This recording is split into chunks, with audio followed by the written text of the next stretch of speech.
बावजूद हमें दीवार से लगाया जा रहा है। हमें तो आप लोगों ने हौसला देना है, हमें तो आप लोगों ने आगे के लिए सफ़र करने के लिए जो आसानियां होती है वो आसानियां देनी चाहिए। इसलिए नहीं कि हमारी ज़ात के लिए, बल्कि इसलिए कि इस मुल्क में जो नौजवान मायूस है, आप इन नौजवानों को क्या मैसेज दे रहे हैं जो आप हमारे साथ कर रहे हैं? आप अपने मुल्क के नौजवानों को क्या मैसेज देना चाहते हैं? आप तो अपने मुल्क के नौजवानों को ये मैसेज दे रहे हैं कि इस मुल्क में जमहूरियत की कोई अहमियत नहीं है, यहाँ जुल्म का बदला वोट से नहीं किसी और तरीके से लेना चाहिए। लेकिन हम ये बेहतर नहीं समझते हैं।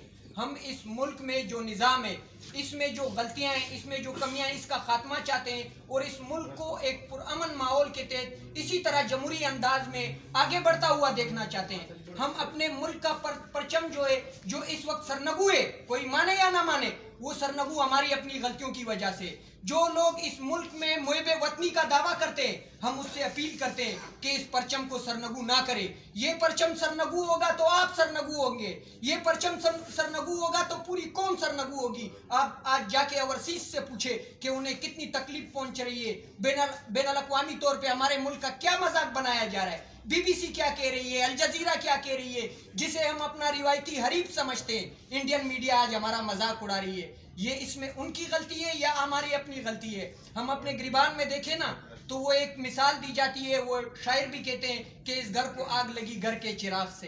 तो हम इस चिराग से अपील करते हैं कि खुदारा बहुत हो गया, बहुत हो गया। हम अब भी मोहब्बत करते हैं, हम अब भी मोहब्बत चाहते हैं। इस मुल्क में अमन व अमान चाहते हैं, इस मुल्क में लापता अफराद की बाजियाबी चाहते हैं, इस मुल्क में जो एक गलत तरीके से निजाम चलाया जा रहा है इसका खात्मा चाहते हैं। अगर सदाम मुजरिम है, काटे FIR, कोई बात नहीं है। सदाम इस मुल्क के दस्तूर से बालातर नहीं है। अगर पाकिस्तान तहरीक इंसाफ का कोई भी कैंडिडेट उसने गलत काम किया है, उस पर FIR अगर कानून के मुताबिक बनती है, लॉन्च करें। लेकिन गैर कानूनी तरीके से जिस तरह इमरान रियाज के साथ हो रहा है, जिस तरह दीगर सहाफियों के साथ हो रहा है, जिस तरह अरशद शरीफ के साथ हुआ, जिस तरह जुले शाह के साथ हुआ, जिस तरह इस मुल्क के सबसे बड़े लीडर, सबसे बड़ी सियासी जमात, हम तो कहते हैं कि इस्लामी जमहूरिया पाकिस्तान, क्या जमहूरियत में मुल्क के सबसे बड़े लीडर पर फायरिंग की जाती है? अगर फायरिंग कोई दहशतगर्द करता है या कोई इंतहा पसंद करता है या कोई तखरीबकार करता है तो उसे पकड़ा क्यों नहीं जाता है? उसके तह तक क्यों नहीं पहुंचा जाता है? इस मुल्क में बेनजीर शहीद होती है, कातिल का आज तक कौम को पता नहीं। इस मुल्क में जुल्फिकार अली भुट्टो को जुडिशली मर्डर किया जाता है। इस मुल्क में जो अक्सरियत होती है अवाम की, उसके फैसले को तस्लीम नहीं किया जाता है, जिसका नतीजा क्या है आपके सामने। 75 सालों में आज हमारा स्टॉक एक्सचेंज देख ले, आज हमारा जो डॉलर का रेट है वो देख ले, आज हमारा रोजगार देख ले, आज हमारे मुल्क में जो मिडल तबका है, आप सबको पता है मिडल तबका भी इस वक्त अपने 2 वक्त के जिंदगी का जो उसे ज़रूरत होती है वो गुजारा नहीं कर पा रहा है। वो अपने बच्चों को तालीम के लिए जो उसको फीस की ज़रूरत है वो अदा नहीं कर पा रहा है। वो जो बिजली के बड़े बड़े बिल उसके ऊपर आ रहे हैं वो अदा नहीं कर पा रहा है। ये क्यों?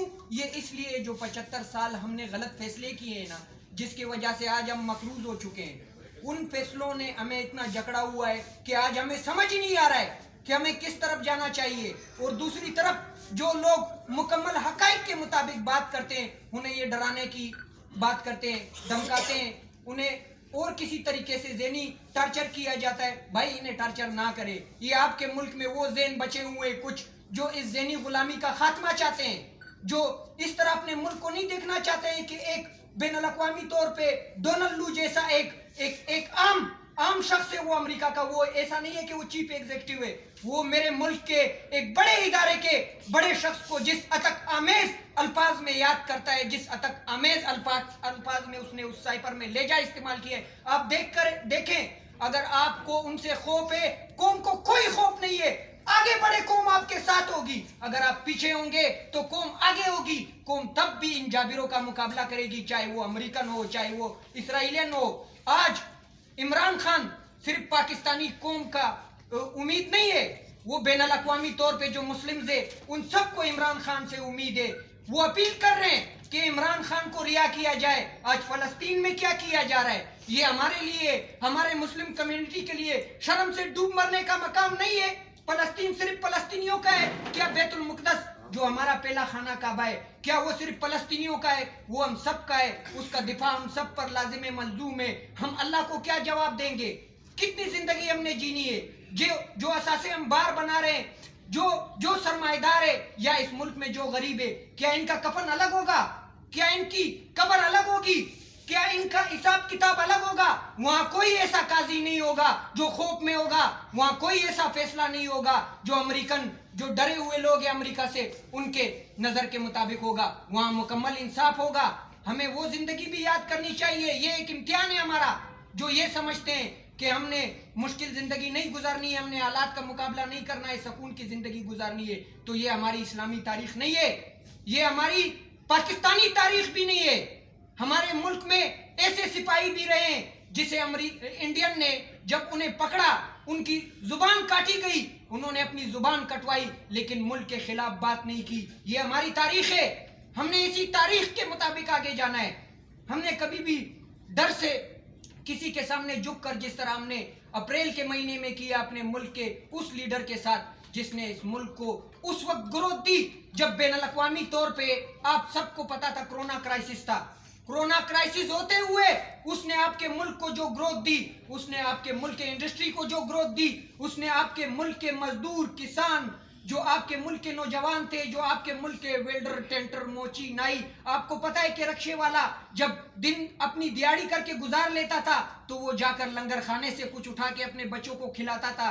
वो कोई खैरात खाना नहीं था। वो ये बताया जा रहा था कि ये पलाई रियासत है, हम अपने गरीब लोगों का ख्याल करने वाले हैं। हमें अपने तारीख ने ये कहा है, हमें मदीना की रियासत ने ये कहा है, हमें अपने पैगंबरों ने ये कहा है, हमें अपने बानी जो है कायद आज़म मोहम्मद अली जिन्ना ने, जिसके 14 नुकात आज हम भूल चुके हैं, जिन्हें आप वजीर आजम बनाना चाह रहे हैं, खुदा पाक की कसम इन्हें कायद आज़म के 14 नुकात याद नहीं है, जिन्हें आप वजीर आला नामजद कर रहे हैं पंजाब का, जो मुल्क का सबसे बड़ा सूबा है। चुराया हुआ मैंडेट जो आए हुए हैं, उन्हें आप एक इक्तिदार दे रहे हैं। यकीन माने आप इस मुल्क को मजीद पीछे ले जा रहे हैं। यकीन माने आप इस आवाम को जो है मजीद मायूस कर रहे हैं। हम हाथ जोड़ के अपील करते हैं कि खुदारा हमें मजीद मायूसी की तरफ न ले जाया जाए। हम इस मुल्क में एक गुलदस्ता देखना चाहते हैं। हम इस मुल्क में 1971 नहीं देखना चाहते हैं। ये मुल्क एक गुलदस्ता है। जो आप लोगों से गिला शिकवा रखते हैं उन्हें गले से लगाएं। नफरत को मोहब्बत खत्म कर सकती है, नफरत को नफरत खत्म नहीं कर सकती है।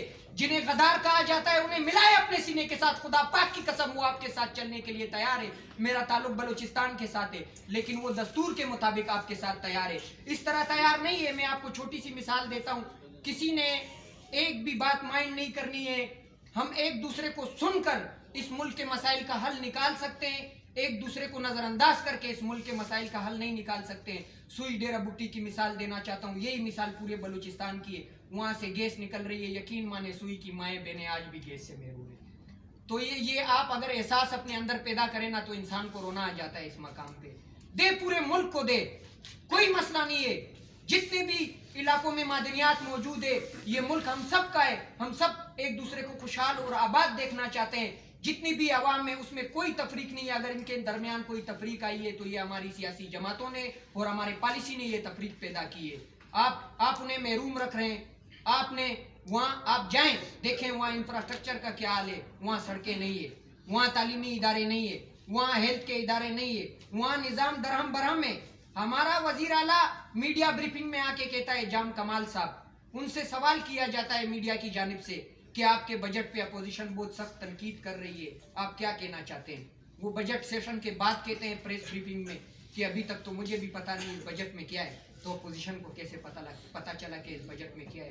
तो ये सोचने की बात नहीं है कि ये बजट कहाँ से बना।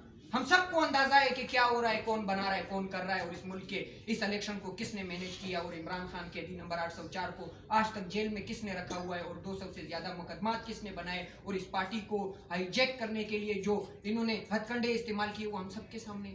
हम फिर भी कहते हैं कि हम फिर भी इस मुल्क में अमन चाहते हैं, रूल ऑफ लॉ चाहते हैं। इस निज़ाम में वो तब्दीली देखना चाहते हैं जिससे ये मुल्क ग्रोथ करे, जिससे इस मुल्क के इदारे ग्रोथ करे, जिससे इस मुल्क में सियासी इस्तेकाम पैदा हो, जिससे इस मुल्क में रोज़गार, खुशहाली और अमन पैदा हो। मैं फार्म 45 आप लोगों को कुछ दिखाना चाहता हूँ। बात ज़्यादा लंबी हो गई।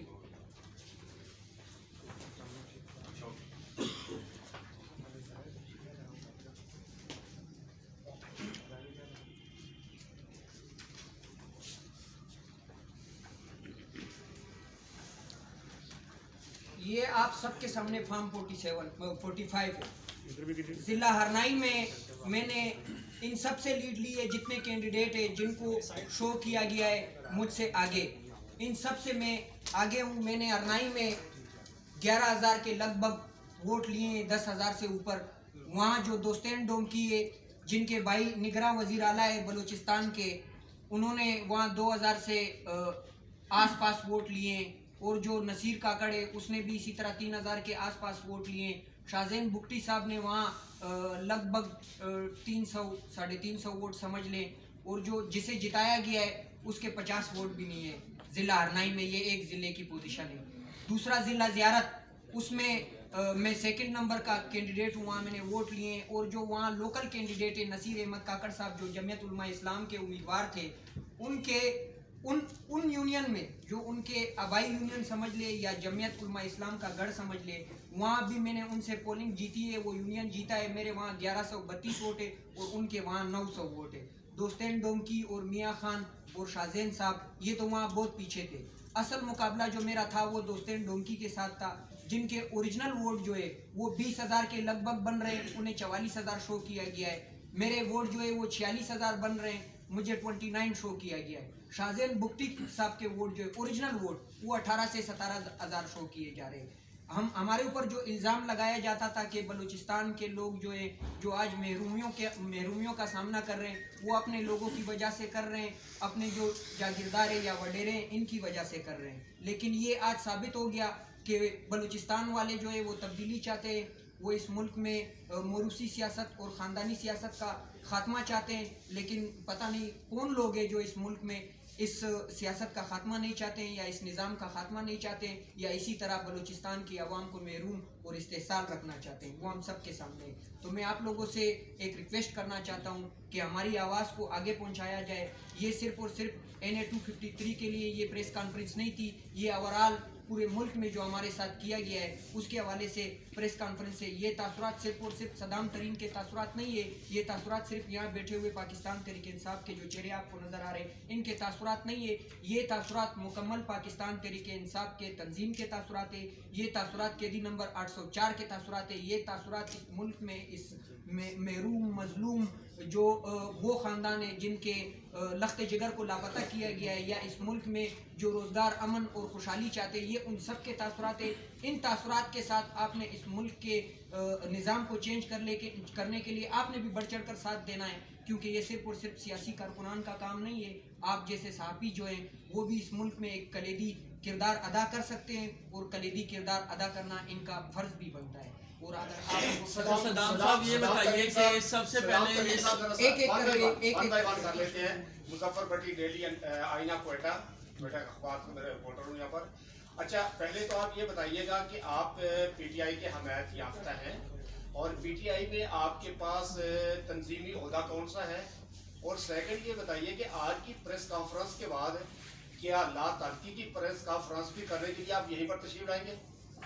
मैं पार्टी में एज ए डिस्ट्रिक्ट प्रेसिडेंट रहा हूँ, इस वक्त भी हूँ, लेकिन इस वक्त हमारी तंजीम जो हमारे साथ किया जा रहा है इस मुल्क में कहा तो जा रहा है जमहूरी निज़ाम, लेकिन जमहूरी निज़ाम में हमसे हमारी तंजीमी ओहदे भी छीने गए। थोड़ा ऊंचा बोलें। दूसरा जो आपने सवाल किया कि आप प्रेस कॉन्फ्रेंस दोबारा यहाँ करने आएंगे, शायद मेरी लाश यहाँ ये रख दे, उससे प्रेस कॉन्फ्रेंस करवा ले।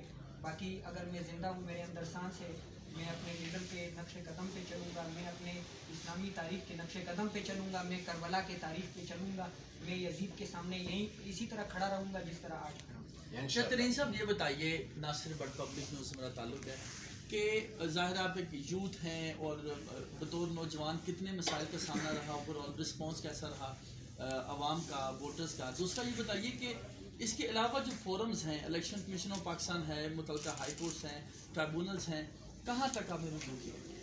जी, मैंने इलेक्शन कमीशन में अपना केस दायर किया हुआ है। मेरे वकील जो है वो शेर अफजल मरवत साहब हैं, तो अभी तक हमें डेट नहीं मिली है। डेट मिलेगी तो वहाँ हमें अंदाज़ा होगा कि क्या होने जा रहा है। दूसरा, मेरे साथ मसाइल तो बहुत मुझे पेश हुए इलेक्शन कैंपेन के दौरान और उससे पहले भी और आज के दिन तक। इलेक्शन कैंपेन में मुझे जैसे ही टिकट जारी हुआ उसके बाद कोलू के जो डिस्ट्रिक्ट कोलू के डिप्टी कमिश्नर थे, जो DRO भी थे वहाँ के, उन्होंने मुझे एक लेटर जारी किया सरकारी कि आप कोलू की तरफ नहीं आ सकते हैं, यहाँ आपके ऊपर खुदकश हमला होगा, लिहाजा आपको सिक्योरिटी थ्रेट से आप नहीं निकल सकते हैं। मैंने बाकायदा वहाँ जो मेरे डिस्ट्रिक्ट के DRO थे उन्हें एक एप्लीकेशन सेंड की लीगली तौर पे जो तरीक़ाकार होता है कि मैं पाकिस्तान तहरीक इंसाफ का हिमायत याफ्ता या नामज़द उम्मीदवार हूँ, मुझे सिक्योरिटी दी जाए। मुझे कोई सिक्योरिटी नहीं दी गई आखिरी दिन तक, लेकिन मैंने तवक्कल के साथ अपने अल्लाह का नाम लेके अपने लीडर के नक्शे कदम पे चलते हुए मैं अपने कैंपेन पे निकला। कोलू भी गया, सिब्बी भी गया। जब मैं सिब्बी गया वहाँ हमने एक रैली निकाली। तो रैली निकालने के बाद जब हमने रैली कंप्लीट की, हम वापसी में जा रहे थे, निकल रहे थे, मेरे ऊपर एक बम हमला हुआ जिसमें 4 साथी हमारे शहीद हुए, 5 साथी हमारे ज़ख्मी हुए और इलेक्शन के दिन भी हमारा एक साथी शहीद हुआ। यानी हमारे खून के साथ भी ये पता नहीं क्या कर रहे हैं, ये शहीदों का खून। और यकीन माने वहाँ मुझे बताया गया, जब मैं इलेक्शन के दिन के बाद, मैं तो डिस्ट्रिक्ट करनाई में था, इलेक्शन के दिन मैं गया सिब्बी की तरफ, तो वहाँ लोगों ने बताया जो शहीद की वालदा थी वो बाकायदा पोलिंग में कह रही थी कि शहीद ने कहा है कि वोट फ्रिज को देना है। फ्रिज जो था वो पाकिस्तान तहरीक इंसाफ के हिमायत याफ्ता उम्मीदवार का, यानी मेरा इंतखाबी निशान था, जो हमारे साथ ज़्यादती की गई, हमारे निशानात भी हमसे छीने गए। तो मसाइल का सामना किया है और आगे भी करते रहेंगे और इंशाल्लाह इसी तरह साबित कदम रहेंगे।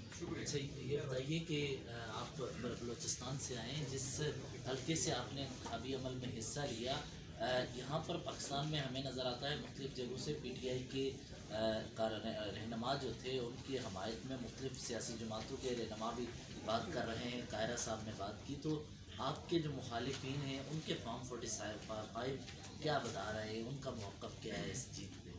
मैं तो अपने हल्के की मिसाल देकर इन सबको चैलेंज देना चाहता हूँ। जो पाकिस्तान तहरीक इंसाफ दावा कर रही है, जिस तरह मेरे पास फाइल मौजूद है, आप भी आ जाएँ। जो मेरे मुखालिफ कैंडिडेट को जिताया गया है, इसी तरह मीडिया बरादरी के सामने लाइव सेशन कर ले, पूरे कौम को दिखाए कि पाकिस्तान तहरीक इंसाफ के उम्मीदवार गलत बयानी से काम ले रहे हैं या हमारे मुखालफिन गलत बयानी से काम ले रहे हैं। हमारी गवाही तो मुखालफिन की कैम के तरफ से भी आ गई, महमूद खान अचकज़ई के शक्ल में, जिन्होंने खुद एक्सेप्ट किया है कि कौम ने पाकिस्तान तहरीक इंसाफ को मैंडेट दिया है। मौलाना फजल रहमान साहब जो PDM के सदर थे, जिन्होंने PDM को तख्लीक किया या उनसे तख्लीक करवाया गया या जो भी उनके साथ थे, वो हम सबको पता है। वो खुद एडमिट कर चुके हैं कि किस तरह पाकिस्तान तहरीक इंसाफ की हुकूमत को ख़त्म किया गया और किसके कहने पे हम इकट्ठे हुए और किसने ख़त्म करवाया और किस तरह हमारे कौमी मैंडेट को चोरी किया गया। पीर पगारा साहब वो खुद फरमा चुके हैं, आपके रावलपिंडी के कमिश्नर साहब जो उन्होंने वजाहत पेश की है आप सबके सामने। ये इसमें तो ये बात दो राय हमारी होनी ही नहीं चाहिए कि कौन जीता है कौन नहीं जीता, ये हम सबको पता है। इस्लामाबाद में क्या हुआ है ये आप सबको पता है, हमें भी पता है। तो इसमें मैं अपील करता हूँ अपने मीडिया से भी कि दो राय ना रखी जाए। हम जब तक रियलिटी के मुताबिक सच के साथ आगे नहीं बढ़ेंगे, हमारे मसाइल का हल नहीं निकलेगा।